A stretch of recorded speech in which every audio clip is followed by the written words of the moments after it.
All right, so for this next section, let's talk about bonding, which is how atoms stick together.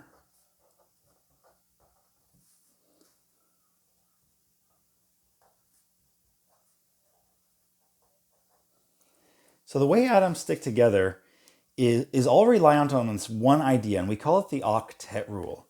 So the octet rule this is really the reason why things want to bond in the first place. So the octet rule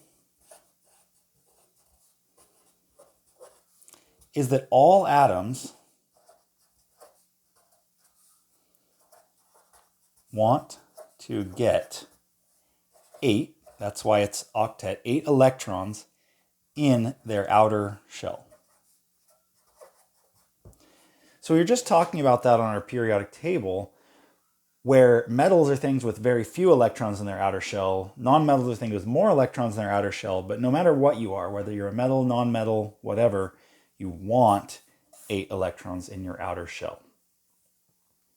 That's it. So quick side note on this term want. You're going to hear this from chemists a lot. Atoms, of course, aren't thinking, feeling beings. They don't have wants the same as you and I. That means energetically favorable, meaning like the ball naturally rolls downhill because gravity pulls it downhill. We might say the ball wants to roll downhill. So this is essentially a downhill reaction, I would say. Atoms will pull themselves into arrangements on their own. There's forces pulling them into arrangements on their own that result in 8 electrons in their outer shell. So there's 2 ways that they can do this. Way number 1, we call ionic bonding.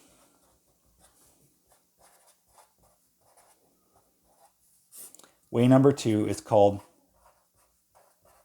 covalent bonding.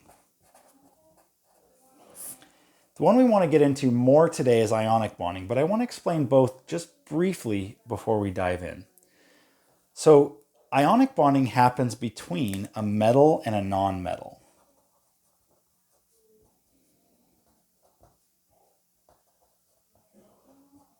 So that's why it was so important that we first discussed which things are metals and which things are non-metals, so that we can understand what things might do the ionic bonding and then what things might do the covalent bonding, which happens between non-metals.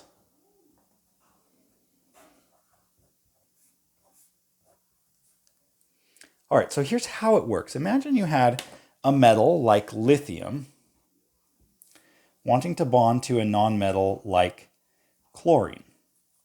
We've seen how each thing has different number of electrons in each shell. So the lithium has actually 1 electron in its outer shell. This first shell has 2 electrons, and the next shell has just 1 electron. Chlorine, on the other hand, has 2 electrons in its inner shell, then 8 electrons in its next shell, and 7 electrons in its outer shell, like that.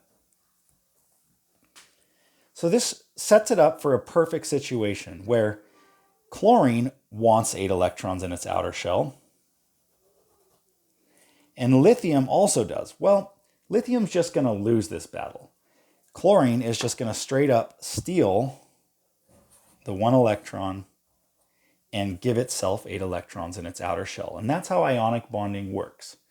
And this sets up a situation where chlorine now has the 2 electrons in its inner shell, 8 electrons in its outer shell, or in its next shell, and then now 8 electrons in its furthest out shell. And if you add that up, 8 plus 8 plus 2 is a total of 18 electrons. But if you looked back on the periodic table, chlorine is element number 17. That means it only has 17 protons. So this is a charge imbalance giving chlorine a -1 charge.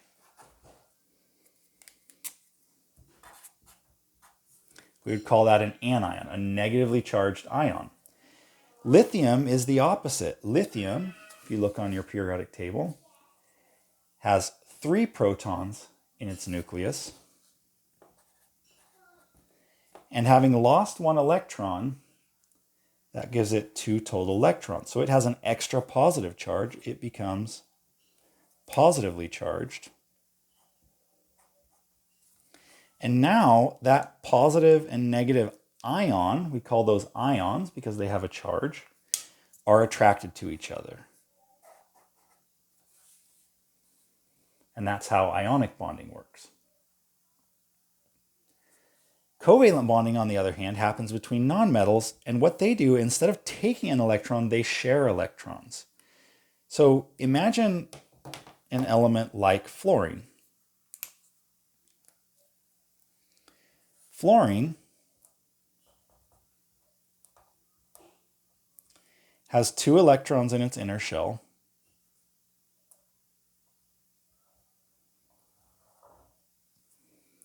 And then it has 7 electrons in its next shell.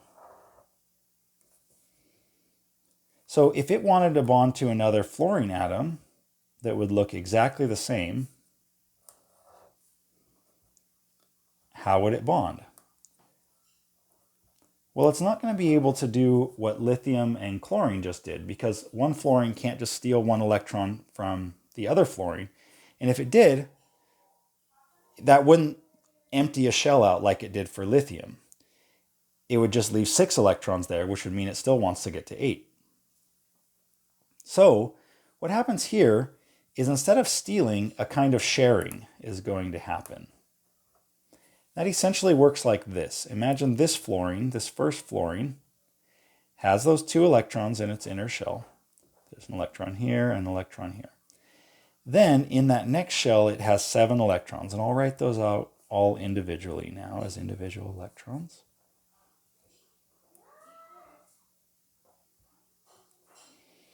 So here's that next shell of electrons.